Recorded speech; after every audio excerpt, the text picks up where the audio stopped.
So he's doing the thing. I go, I'm driving. I go, just don't be crazy. So you should. He's like, okay, thanks, man. I'll talk to you.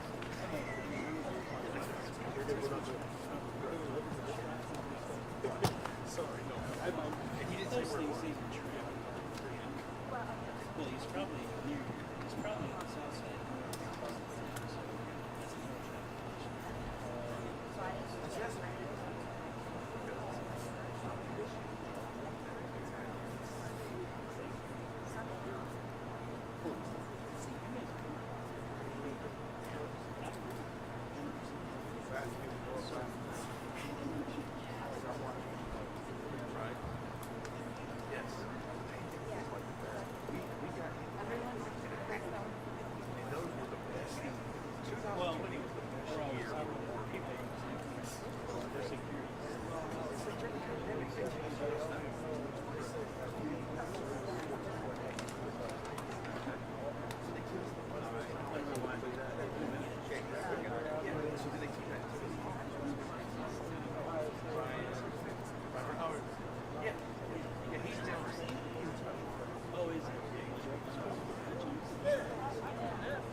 I'm with Associated Press.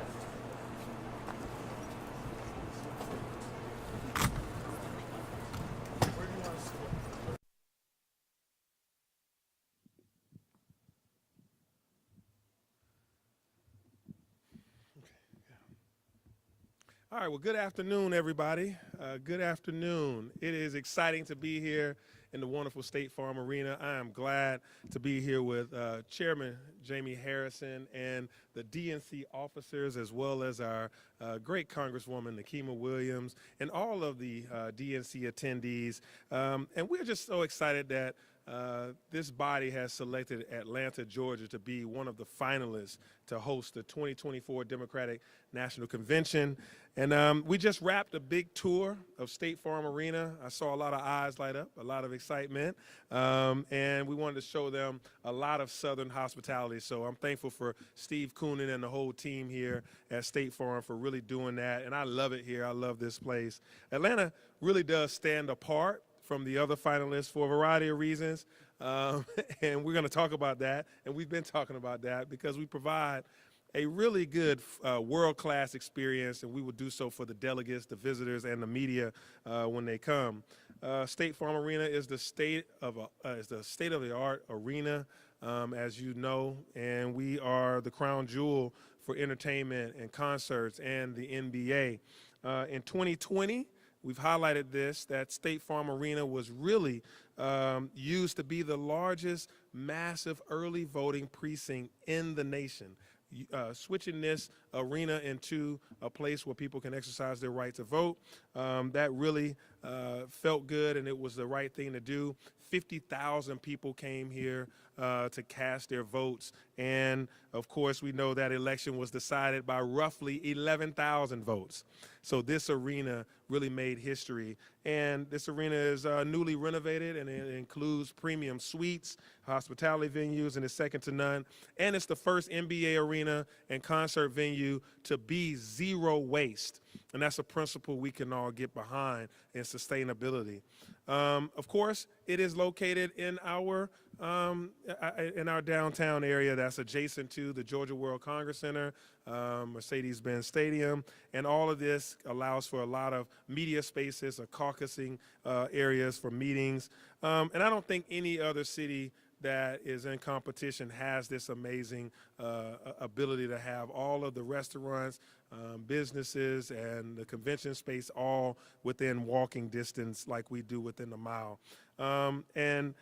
This is why we want to be a turnkey solution for the DNC, to have an all-in-one solution, as we're right here in walking distance to everything in 30,000 hotel rooms.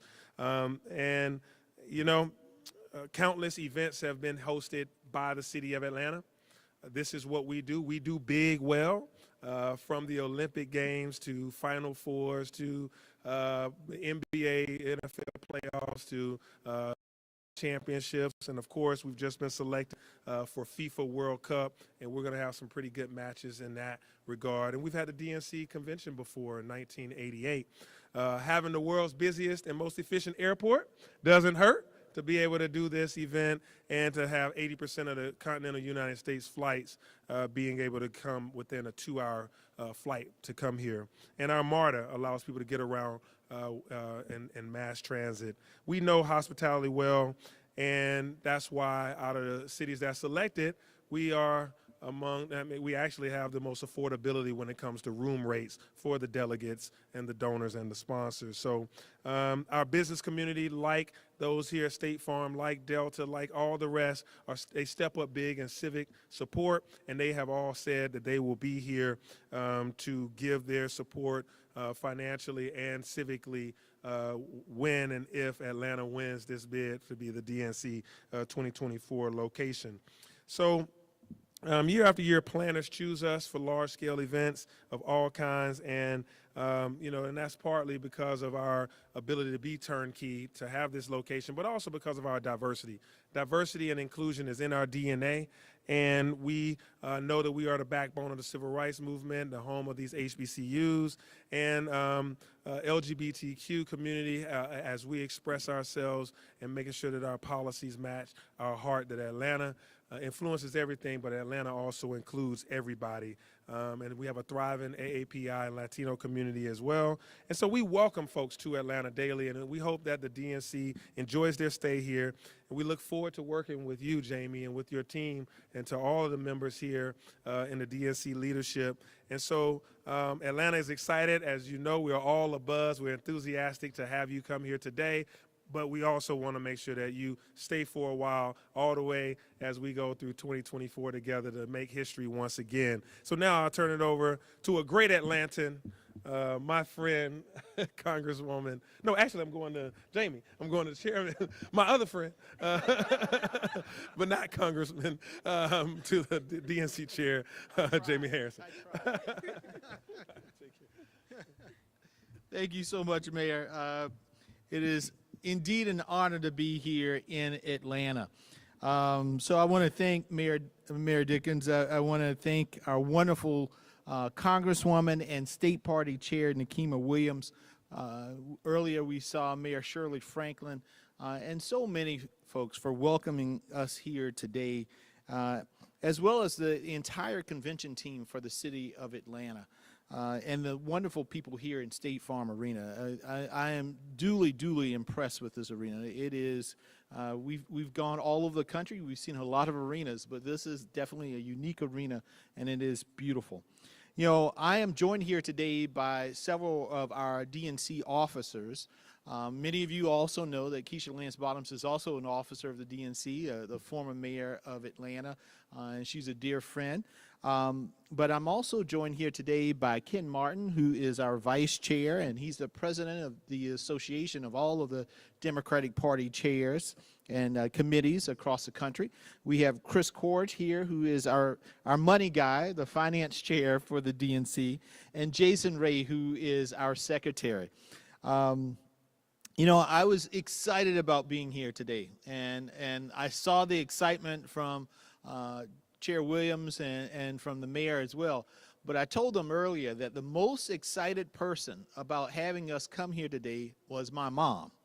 My mom lives in Smyrna and works at Georgia State, Patricia, and I can tell you she was overjoyed at the idea that we were going to be here for this convention. Folks, you know, we have been going all across the country. We have 4 amazing cities that are vying for the DNC convention in 2024. Atlanta, New York, Houston, and Chicago. And I tell you, it's going to be a hard decision. But let me tell you about Atlanta. Atlanta is a city that represents the Democratic Party's values, the values of diversity, inclusion, and opportunity. And Georgia has shown us that we can beat the odds when we invest in the grassroots and when we lead with our values. outside of this bid for the convention, the Democratic Party owes Georgia an entire, a whole lot. Because in 2020, for the first time in 20 some odd years, right? 28. But who's counting? Georgia cast its ballot for the Democratic nominee and now the President of the United States, Joe Biden and Kamala Harris. And then, a few months after that, Georgia decided to step up once again. Because when the pundits said to us, Democrats don't win runoff elections in Georgia. Well, for the first time, Democrats didn't win one runoff election. We actually won two. And we have two United States senators in John Ossoff and Reverend Raphael Warnock. And those senators have been able to do some amazing work to turn this country around. The American Rescue Plan. Now you got $100 million coming into the state of Georgia for broadband. Transportation, roads, bridges, cleaning the water, all of that's happening. And very soon we're going to see even more come out of this Congress in order to improve the lives of the people of this great state and the people across this nation. So we owe Georgia a great debt. And partly I want to make sure in this conference that you all know that we have such gratitude for Georgia for their leadership and for stepping up, doing what is in the best interest of the country. So I just want to say thank you on that note. But I want to close by saying, what are we looking for? And I can't stand at this podium without remembering someone who is a friend and mentor, and Nekima now sits in his seat, the great John Lewis. As a little round-headed boy from Orangeburg, South Carolina, I got an opportunity to work on Capitol Hill for a number of years with Jim Clyburn, but I also worked with John Lewis. My office, I shared a wall with Congressman Lewis. And oftentimes, with his office that was in the Capitol building, oftentimes Mr. Lewis wouldn't be in his office, he'd be around doing things, but I would just go into his office from time to time and just sit there by myself, looking at the walls, looking at his pictures. And then one time he came in and he said, "Young brother, how are you?" I said, "I'm doing well." He said, "You need anything?" I said, "No, Mr. Lewis, I'm just admiring your wall." I said, "It's like a living museum coming in here." And he said, "Young brother, let me just tell you one thing. You work hard, but you never give up. You never give up. This state, this party in this state, the people in this state never gave up. And so we can't give up. We got to continue to fight to make sure that everyone in this country can live the American dream." So when you think about a Democratic convention, this is a rare moment. It is a rare moment. I would not be on the stage right now today as DNC chair because my first political memory was the 1988 convention in which Reverend Jesse Jackson spoke to young people. And you know where that convention was? Right here in Atlanta. It was that moment when he told young people to stand up and to build the future that they wanted. And that inspired me to get involved in politics. And so I'm looking forward to continuing to hear the story of Georgia, of Mr. Lewis, and why this place will be an ideal place to host the 2024 convention. So with that, I turn it back to my friend, the Congresswoman who represents the district that John Lewis represented for so long. And she's also the state party chair, Nekima Williams. Thank you, Jamie. Y'all, I am Congresswoman Nekima Williams, and I have the honor of my life succeeding my hero, my mentor, and my friend, the late Congressman John Lewis, serving Georgia's 5th Congressional District. But I also have the opportunity to work with my colleagues here in the DNC and work with Chairman Jamie Harrison as the chairwoman of the Democratic Party of Georgia. Mayor, I hope today that we're able to show all of our guests that the true North Star in the Democratic Party is right here in the Deep South. That's right. That's what we're here to do today, y'all. Y'all, Atlanta and the wider state of Georgia represents the future of the Democratic Party of Georgia. Over the past decade, Democrats have made electoral gains in Georgia year after year after year, powered by our growing and diversifying greater Atlanta metro area, the heart of which I'm so proud to represent in Congress. And now, y'all, Georgia is the premier battleground state in the country.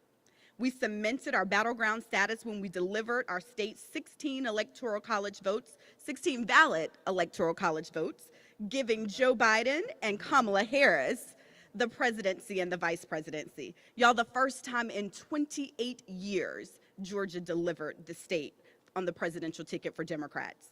And we became the premier battleground state when we flipped not one but 2 U.S. Senate seats, securing the Senate majority for Democrats and giving our partners in the White House what they need to make progress and history, from not only passing the American Rescue Plan, Jamie, but the bipartisan infrastructure law that is changing lives in this state.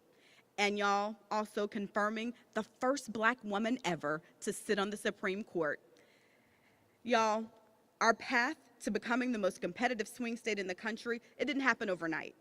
And it was the result of years of hard work from organizers, volunteers, and staff committed to the Democratic Party, our candidates, and our vision for not just the state, but our vision for the country.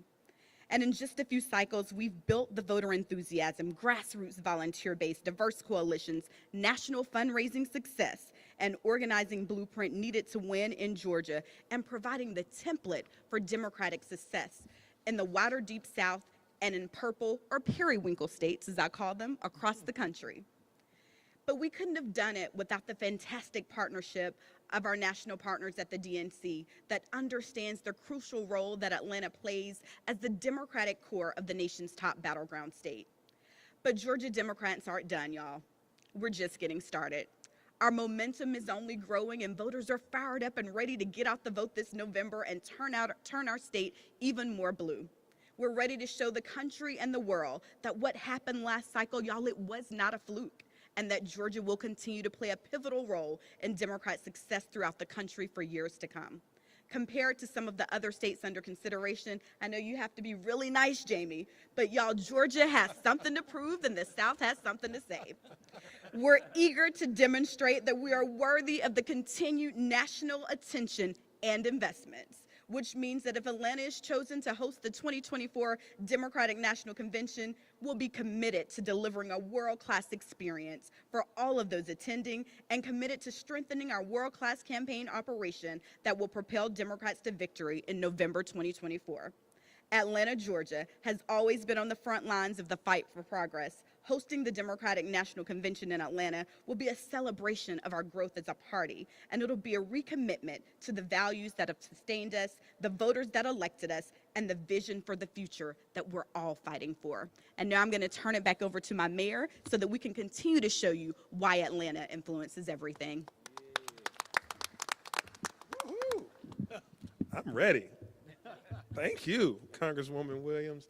And you've heard from the chairman, you've heard from Congresswoman, so we're available to take any questions. Yeah. I'll let you go.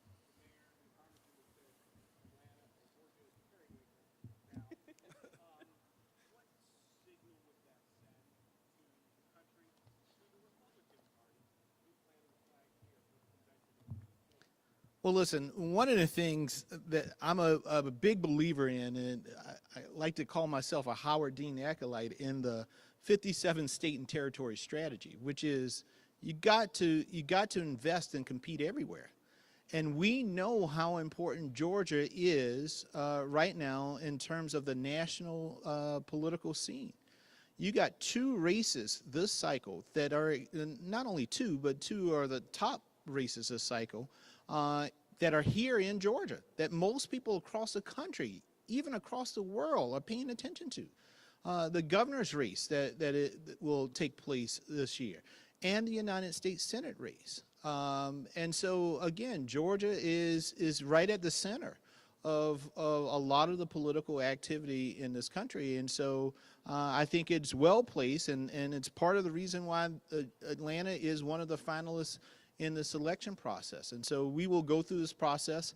The one thing that I like to tell folks is that, for a few things that we're looking for a turnkey operation, something that is seamless, because the experience of the delegates, the press, and everyone attending the convention is really, really important. We don't want people to be staying out in the nosebleeds communities. Not that anything's wrong with those communities, but you need to be able to get to the arena. You need to get to your meetings in a timely fashion. But the most important thing is the show. This will be, understand the uniqueness of this convention.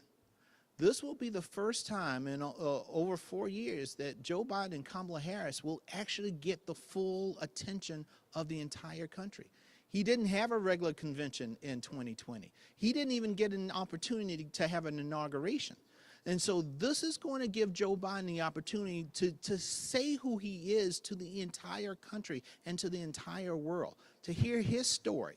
And so we need a city that can help amplify that story, that can be a part of that Joe Biden message. And so that's why it's going to be hard, because we got a lot of great cities, but Atlanta has already shown that they are right at the top in terms of telling their story and vying for this bid. Yes? I'll let the mayor say that.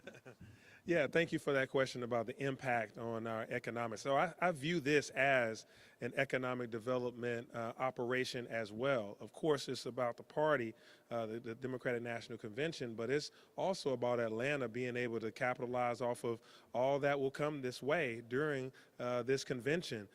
Some estimates, from other cities that have recently held the convention are in the $230, $250 million, depending on how you configure the days and all the events and activities. So this can have a huge economic impact for just that week and the days around that week, but then for years to come, as Atlanta continues to be on the national stage, the economic benefit has a long-lasting timeline to it. And so it's substantial, and I'm grateful that we're in the top 4. So once you combine that with all the other great opportunities we have to host here in Atlanta, this is big. Mayor, I would also add is, one of the things that we talk about is diversity, equity, and inclusion. And that is a big requirement that we're looking for to make sure that the vendors that benefit from the convention aren't just the big boys in the business community, but also the diverse vendors, the small businesses that are in the communities, the women-owned businesses, the minority-owned businesses. Because again, this is about showcasing the diversity of our party. The Democratic Party looks like America. The voters who make up the Democratic Party look like America. The vendors that are going to work for the Democratic Party will also represent the great diversity of America. Ronna McDaniel can't say that, but I can. Well, wait a minute, because I want to double click on what he just said. Since we, this is the dating round, the speed round, so we're gonna stay here, and I'll get to your question in a second. But as we all know, Atlanta does economic inclusion. That's why, so when we talk about $250 million possibility for or more economic impact, we have the biggest diversity program in terms of disadvantaged business, minority businesses, women-owned businesses, whether that's us being the hallmark of that, the creators of that program at the world's busiest airport, Hartsfield-Jackson Atlanta International Airport, where we wrote the playbook and the framework for economic inclusion, to even the shirt that Nakeem was wearing today is a small black-owned business. Atlanta influences everything. And the Hawks organization has, shared interest into this company, as they have across here are small businesses that operate right in this facility. So when we talk about economic impact, as Chairman just said, as rightfully as Chairman just said, the democratic values of economic inclusion, we got that in our DNA coming out of our bones, and that's going to be a part of, that's already in our package, and that's a part of our ongoing legacy. Now, your specific question again was about when will he make his decision? I think he made it a few minutes ago, but I'll let him tell you. I know. So Atlanta's our last city that we are visiting. We just came from Chicago, and we're now here in Atlanta. So over the course of the next few weeks and months, we will sit down with our technical assistance team to kind of make an assessment to get the final questions answered from all of the cities. We hope to have some more conversations with them, and our time frame right now loosely is end of the year, first of next year, to make the announcement on where we're going to have the convention. They won't. They got a microphone over here. Oh, okay.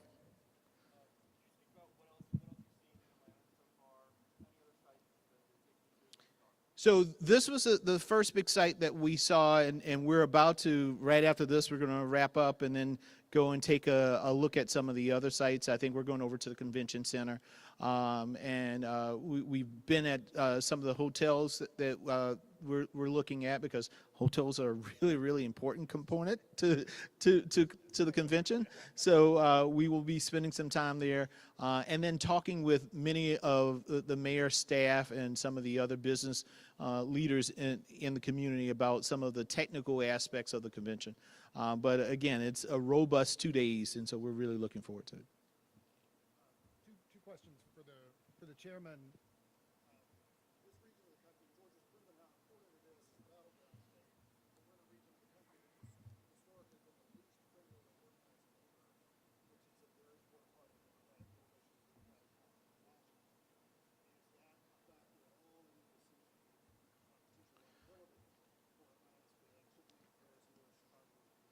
Well, there is no doubt that Joe Biden is the most labor-friendly president in the history of this nation. And so that's going to continue to be a very, very important component for us. And it's a part of the bid. And so the mayor and his team are well aware of that, and folks are talking about that, and that will be a part of their presentation. I'm sure the mayor would be happy to talk.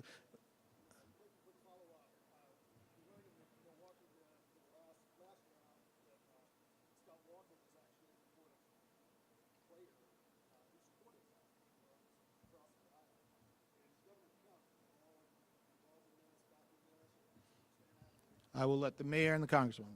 Okay. To your first question, we have union representation here, James Williams. We have the North Georgia Labor Council. They are a part of our bid package to the DNC, and so labor, I'm a child of labor. I grew up in labor, so we make sure that we have careful considerations about how to include labor. And of course, our president, Joe Biden, is the biggest labor president we've had. He's very keen on that. So we are matching party ideals all the way up to the presidency on how we go about our labor relations, particularly around this convention. But then, as you mentioned, relationship with Governor Kemp, he's aware that we're here. We've already communicated about this. We've talked, as well as our team has talked about what it would be like with the convention being here. Matter of fact, when I leave this stage, I'm going to have a meeting with him right now in a few minutes. So we're conversing about it, and we understand economic impact, and to make sure that we do the right thing. What did you say? Dollars are green. All right, dollars are green. All right, I think they say we have time for one more question. JD? Some of the, you mentioned, I believe, Delta or maybe some other corporations that are supporting this. Are there any other kind of private buy-in that you can speak to right now when it comes to this convention? Yeah, so again, like I stated earlier, I see this as an economic development opportunity as much as all the other values-based things too. And so in doing this, we go out and we share this opportunity with the civic and corporate community. And I've made no less than 20 or so phone calls to corporate CEOs as well as organizations asking for their support should we win. And we have a roster that really shows how much they're willing to contribute, everything from advertising dollars to suites to just sponsorships of in-kind opportunities. and volunteer support. All the business community is really showing their full faith in the relationship with the city of Atlanta and the DNC, and so I'm looking forward to that. It helps us tremendously to be able to meet the needs to finance the convention, and it's all in our package of what our sponsorships will look like and how, once we get into the nuts and bolts of it with the DNC, but already top line, we're there in terms of sponsorships and the corporate community. I mean, almost to each one that you would, understand, I would likely call, all of them are saying, we want to host, we're excited, we want to continue this legacy of Atlanta, showing ourselves to the world and, of course, to this nation. So they're in support. All right, guys, thank you all.